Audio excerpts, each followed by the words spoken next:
Mr. Peter lived near the busy part of town. His house was small and old, but he liked it. Behind the house was a garden. Henry loved his garden very much. In summer, many flowers grew there. Some were red, some were yellow, some were blue.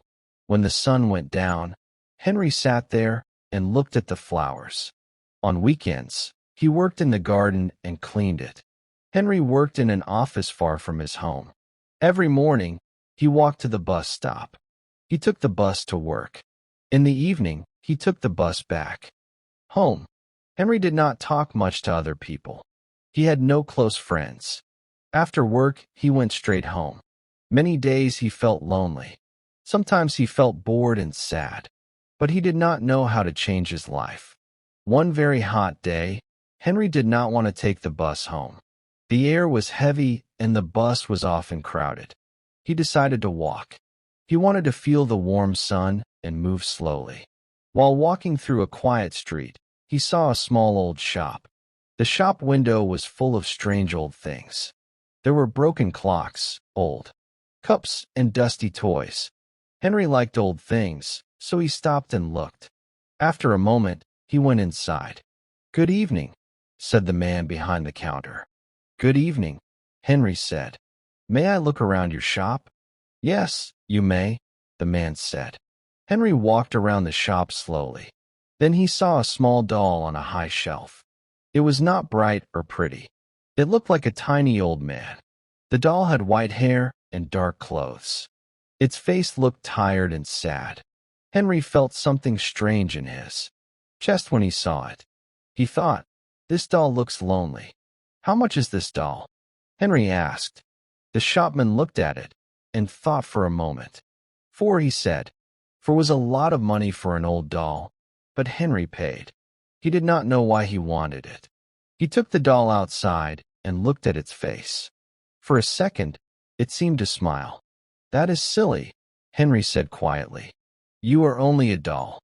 He put the doll into his work bag with his papers and went to the bus stop. On the bus, Peter felt tired and closed his eyes.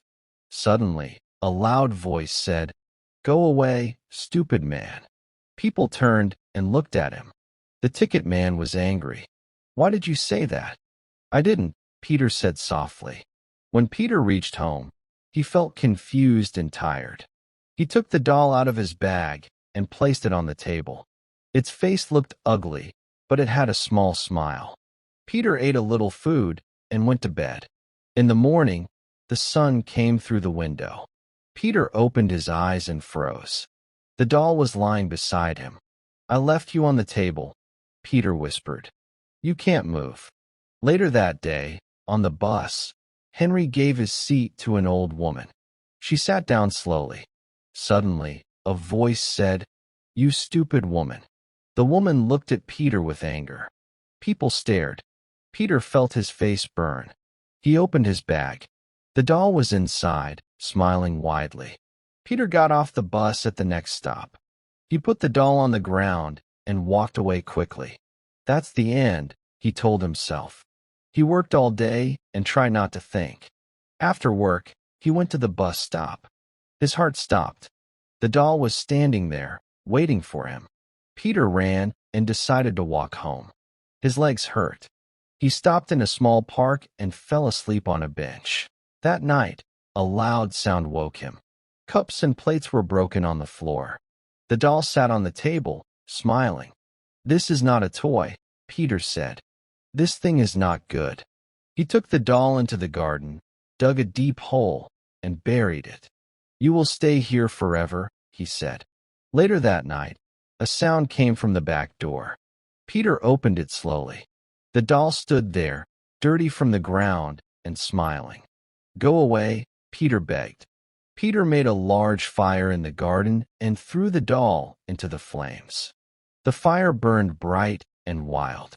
Neighbors ran out and shouted. When the fire finally went out, Peter was gone.